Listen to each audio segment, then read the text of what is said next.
YouTube? Today's video I'm going to be featuring all of the builds I could find that are Simulacrum Wave 30 viable, just to give you a good idea of what it takes to do Simulacrum Wave 30. I've personally done like over probably like 15 or 20 simulacrums completed with like 7 to 8 in a row, just to try to test out how profitable simulacrum farming is. I saw another YouTube video that someone claimed they made a mirror a day, so I wanted to try it out to just see what all of the fuss was about. And this was with someone who wasn't clearing all of the waves, but he had a lot more gem sockets to level up gems. So when you make profit in Simulacrum, most of the money will be from leveling up awakened gems or enlighten and power enhances or whatever. And also you get a steady profit per wave. So it turns out that it is pretty profitable, but with the current price of mirrors, anytime you say that you make a mirror a day, that statement just becomes not true later on. Not because the person was not right when he made the video, but because the price of mirrors goes up a lot. So a lot of times people ask me, how much is your build worth? And it turns out that my build is actually not worth that much. A little later on, my build becomes worth less and less, and not even equal to one mirror at a certain point in time. But basically, I'm going to go over my current build, the changes I made to make a simulacrum viable. Then I'm going to go over the exact profit margin I was finding in simulacrums, and this is with excellence. And lastly, I'm going to showcase all of the builds that are viable in Simulacrum Wave 30, and there are actually quite a few. My build has actually undergone a little changes. You can see I'm using a bow right now. I'm playing bow lightning strike. Not really. I'm not really using a bow. This is pretty much just leveling up awakened support gems. So you can see I bought a replica Maloney's, and for anyone who wants to level up support gems, a replica Maloney's is much cheaper than a regular Maloney's. It also serves the purpose of giving you 3 extra sockets. So even without sacrificing sockets on your main links, you can have up to 9 sockets on your gear. But onto the actual gear, you can see I'm still using my old Berserk helm. The person has still not finished the lab service, and that's just something that happens when doing lab services. It takes a while. I think there's over 700 to 800 enchants currently, and it just goes to show you that the current labs system is not going to be sustainable for long with the more skills that they add into the game. And they probably need to do something to change it, because when it goes up to 1000, even with the gift to the goddess and multiple enchants, it's still going to be a near impossibility to hit the right enchant. And all my gear is pretty much the same. I was unable to really upgrade anything at this point in time. I'm pretty comfortable with my gear level and the content it's able to do. The claw, again, I could try to change it to a harvest enchant and get 28 quality on it, which will give you around 28 quality. I think is around 4% extra attack speed or 3% extra attack speed. So that's actually a pretty big thing. So if you guys want to get some free attack speed on your claw, all you have to do is get the harvest enchant, and then I think it's 1% attack speed per 8% quality. So you don't even need to get it to 30% quality, I think. So next we have the brass dome. Now I want to get a +2/+1 just because it gives you an extra level on your awakened gems, which is actually a huge DPS increase. But I think currently the chest goes for a lot. +2 support gems with max res is around 20x. Now, an interesting thing to note for everyone trying to buy this chest piece is you could actually do duration, and duration is actually a lot cheaper for some reason, or was a lot cheaper when I last checked it. Let's check it out. So you can see duration is like 8 exalts, and it makes no sense because duration is pretty much just as good as projectiles. So this is actually just a mispricing thing, or someone not knowing how the game actually works in regards to support gems, because Vol Lightning Strike, a lot of people don't know, has a lot of tags. It also has a duration tag. So don't just look at +2 projectile gems, also look at +2 duration gems.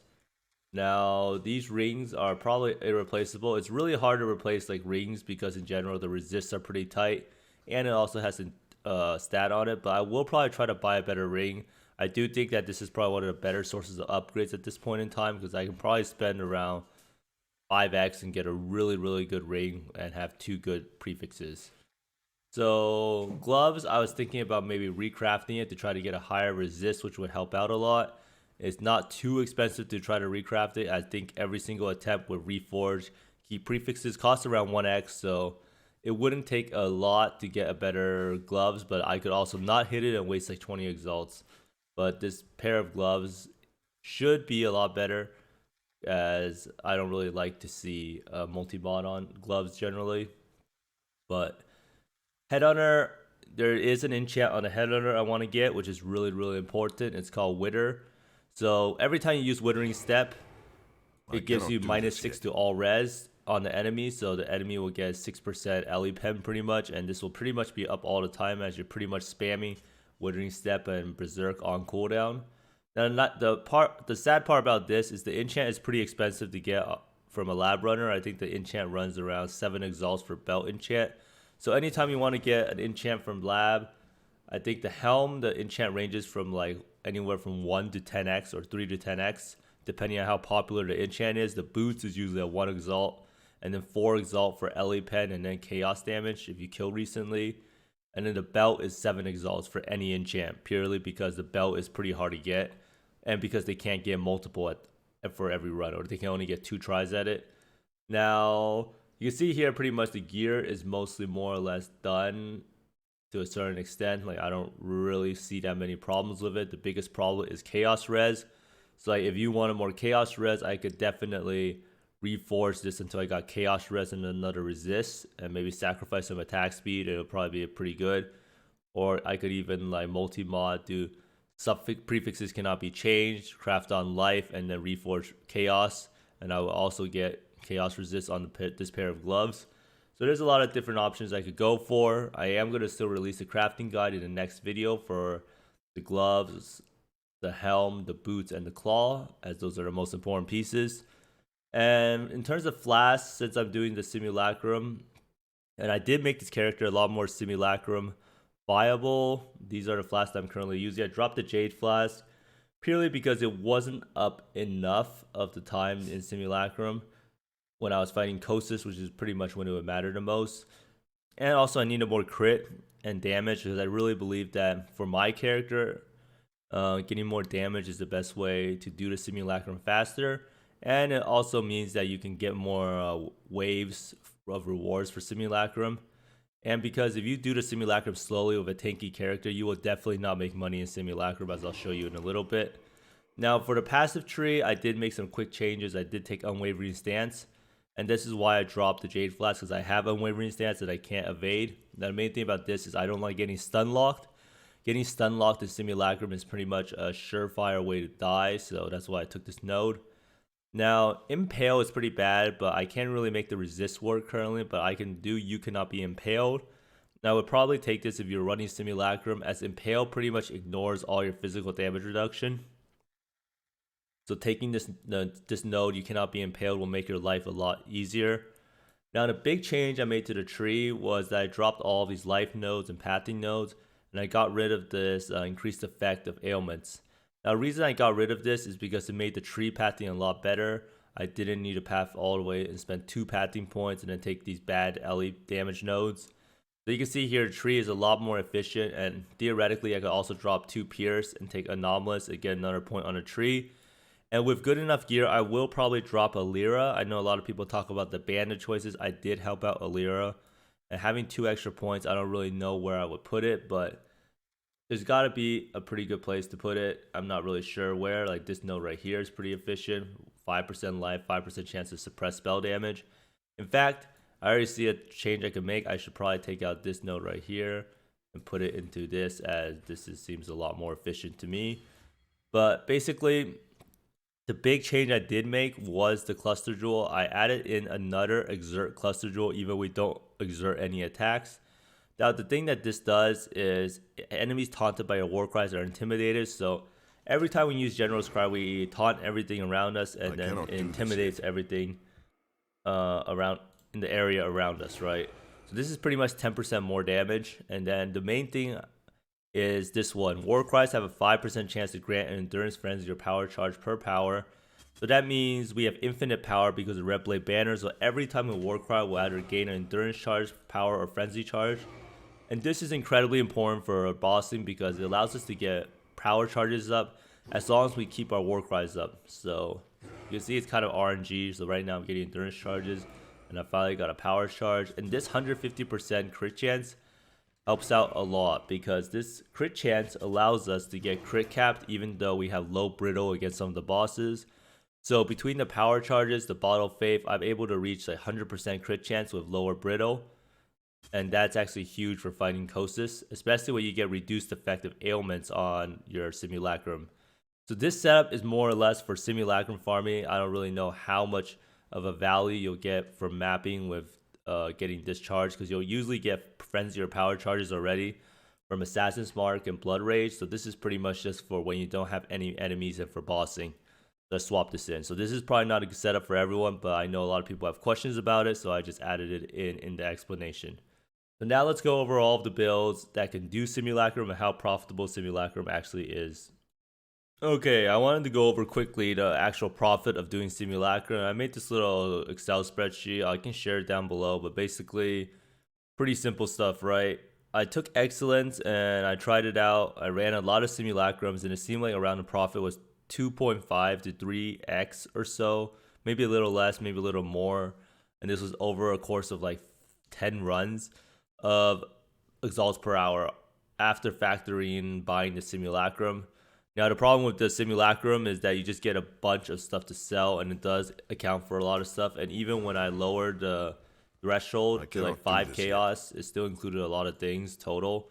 So you get a lot of incubators, you get a lot of random stuff like maps, you get a lot of uniques. You just pretty much get an assortment of everything. You get a lot of scarabs, which is pretty good if you want to mix the strategy up with Nemesis currency. But from my excellence, I was getting around 2.5 exalts per hour. Now the time to do Simulacrum, this is stuff you could input in. So you can see here, you can input your values here. So time to do Simulacrum was 25 minutes for me. It's probably pretty fast compared to most people's builds. Most people will probably do 30 minutes or so. Now this is pretty much depends on how fast you're able to kill the bosses, as the bosses are pretty much the thing that takes a lot of people a lot of time. So simulacrums are pretty much a function of profitability, is a function of how fast you can clear it, of course. So my exalts profit per hour, this is what you could input based on your excellence, is 2.5. So overall, based on the runs per hour that you're able to do and the exalts profit per hour, the exalts per hour comes out to 6. Now this is not bad at all, but this is also a pretty hard content that's gated by your gear. And you also have to find someone or be able to sell all the items you get from Simulacrum. So a lot of the items you'll be selling are probably bulk scarabs, bulk essences, bulk pretty much maybe something like gems, and then you once in a while you get some exalts, and you also have a lot of maps. So make sure you favorite the right maps that give you the most profit. Like I know tropical islands sell very well, so that's why I have it favorited. And then here is some extra bonus that you can get from Simulacrum, which is gem XP. So this is how much awakened gem XP it takes to level up what's it called, an awakened gem to 5. So this is 1 to 2, 2 to 3, 3 to 4, 4 to 5. It comes out to around 1.9 billion. Some gems do take a little less XP, so 1.364 billion for this one. So now I put in the amount of XP you get per run. Now this, keep in mind, is a wave 30 completed run. So I get around 84 million XP per wave 30 Simulacrum completed. And that just means that how many runs will it take? So this is a function of dividing it by these two numbers. So you have to run around 23 Simulacrums to fully level up and awaken gems. So based on the time you do the Simulacrum, it comes around to 9.52 hours to fully level an awakened gem all the way, if you can clear the full 30 waves. Now, the number of gems you'll be leveling is pretty much a function of how many gem sockets you have, right? So the more gem sockets you have, the better. So I'm running 9, and I put in 1 right here, 10 gem sockets total for me. Now, your exalts profit per awakened gem. Now, this has gone down a lot. It will be more if you buy the more expensive awakened gems, because the more expensive awakened gems, people can't really afford to do their strategy on. So if you're buying like awakened GMP, or if you're buying like awakened multi-strike, awakened cast on crit, this exalt profit will be a lot higher. But basically you want to choose the average exalt profit per awakened gem and your total profit for gems, and this is just multiplying these two. And then lastly, you're dividing the total profit divided by the amount of hours to run Simulacrum. So you can see here your extra profit per hour is like 1.36, and your total exalts per hour with what I'm doing currently is 7.36x. and this is if you sell everything. So you can see it does have potential to be very good profit per hour. And you can also see if you change the numbers on your gem leveling, let's say you're actually going like full degenerate mode and you're leveling 20 gems, right? And you're buying the most expensive gems. So your exalt profit per awakened gem, like if you do awakened multi-strike, you're getting like 2.5x. And then you can see here, if you're really doing a degenerate strategy, you can get 11.24 exalts per hour. So pretty much you need to find out, you need to input these values in if you want to farm Simulacrum to find out how many exalts per hour you're actually getting. Now, this will probably allow you to farm around a mirror a day if you play for 12, 13 hours. So I know that there's that one video out there, and it is possible to do it, but it does require an insane amount of capital investment. Because right now, most of the cheaper Awakened gems are probably 1.3, 1.5 exalts per hour. And most people do not have 20 gem sockets. And there's no way you can clear Wave 30 Simulacrum with 20 gem sockets. So by my estimates, if you level up Awakened gems, it's probably like 8 to 10x per hour, which does make it one of the best profits in the game. So very good. So now let's go into what builds could actually do it. And this will be a pretty fast cursory look. So I'm just going to pretty much just play these videos real fast, just so you guys can see a pretty good idea. So this is General's Cry Berserker. I pretty much just went on YouTube, typed in Wave 30 Simulacra, and General's Cry Berserker, of course, can clear it. It will probably die randomly, but his damage is just insane. So you can see here is doing Kostas. This is probably one of the faster farmers or faster Kostas kills that I've seen. I think he already killed it, actually. That's how fast it was. So you pretty much just cyclone around, and then you wait for your minions to kill everything. And there's Kostas, and you can see how fast Kostas melts with General's Cry. So, interesting playstyle, not for everyone, but the single target is absolutely absurd.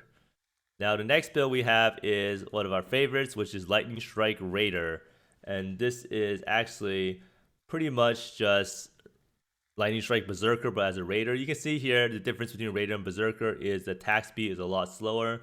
But you do have these nice looking explosions with Herald of Ice, and it does look very pretty. And yeah, pretty good build. It actually does a good chunk of damage.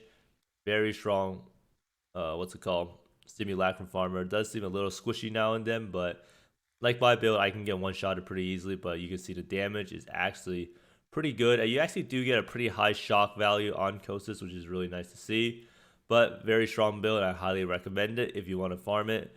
Now you can see here, there's a lot of builds that can actually do Simulacrum. This is a Wave 30 Simulacrum with Seismic Trap. Now Seismic Trap is interesting to see because people would think that it wouldn't have the survivability. But a lot of these builds that have high evasion or depend on evasion are actually extremely good. When you have evasion and spell suppression, it helps out a lot on surviving Kostas. There's a lot of attacks that you can evade, and then some of his, what's it called, spells, you can also just suppress it and take half damage. So you can see the damage is absurd with Seismic Trap. So it pretty much just comes down to if you can survive the waves, then you do definitely have the damage to kill all the bosses.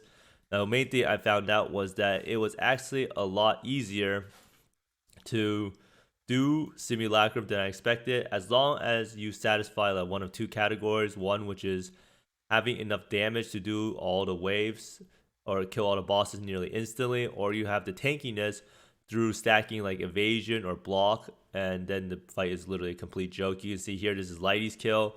This is with Toxic Rain, and you're pretty much just AFK face tanking it because evasion makes with Vault Grace and your guard skill being up will pretty much make it so you're unkillable. So this is the other end of the spectrum for my build, which is taking it nice and slow and making sure that you just can't die. Now this is another one, Rage Vortex Berserker. This is pretty much a build, I don't really know. It seems like kind of good. It does a good amount of damage. It just runs around all over the place, dodges the mechanics. Not exactly the tankiest build. Probably one of the more interesting clears I've seen. Now the big benefit of this build is that it is ranged. So it is able to do damage relatively safely from a distance. And I think here, Kostas is spending a lot of time maybe attacking the totems or something, but he's just running around. Number one tip I have for Kostas is to just stay in melee range and walk through his melee attacks. But that does take some discipline to do because a lot of people are scared of Kostas and they probably just want to stay away from him. But being closer to Kostas is actually a good thing.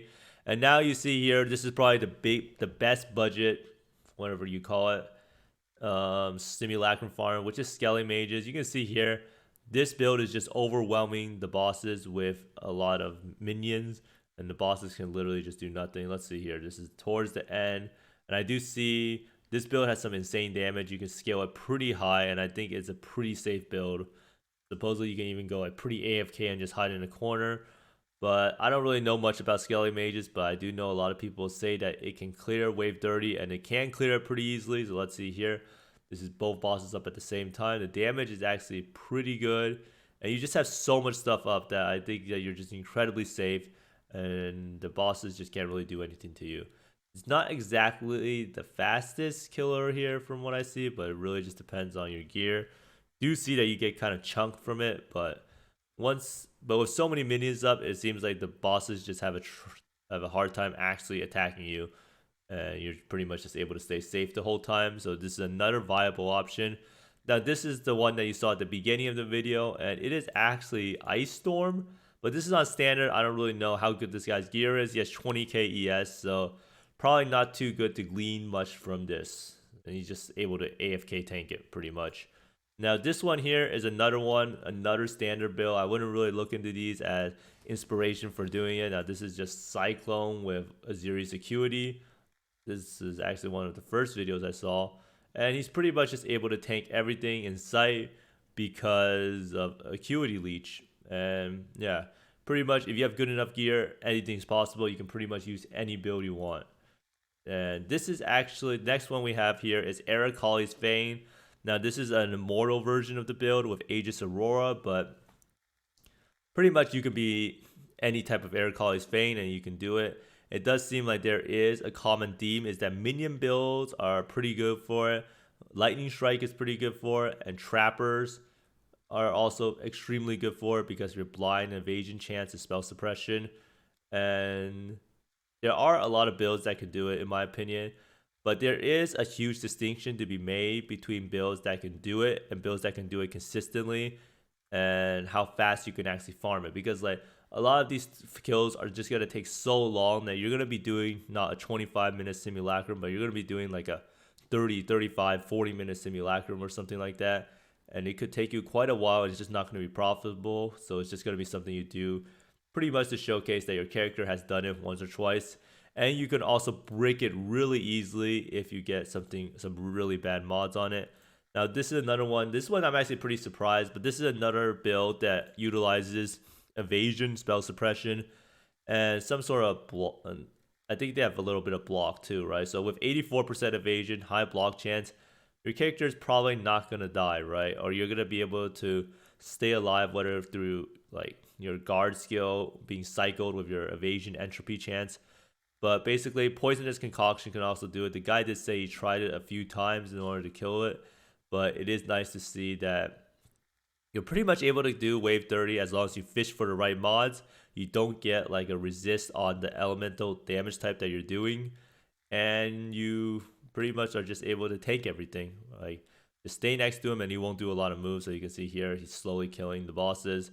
Does get chunked quite a bit, but that's just how it goes. Nice to see Poisonous Concoction, new skill, actually able to kill and do all of the content. But that's pretty much it. I think there was another one I missed out, which was Toxic Rain Traps with doing it. But pretty much every single build, there's two ways to go about it. You can get offense up the ass and just pretty much instantly give the boss, which is pretty much what I'm doing. But you still need some defenses to survive like the earlier waves, or you might just die to the white mobs, or you can do a more tanky route with like evasion, some block, and some spell suppression, and then Kosis and Omniphobia should not be too bad. Now the main thing to note is that even though like these builds are able to do it once or twice, being able to farm it consistently for profit and making your profit actually as high as it shows in this spreadsheet of like 2.5 to 3x per hour will take a build that is pretty strong. Like in order to do it every single time wave 30, your build will need to be pretty geared. So it pretty much just depends on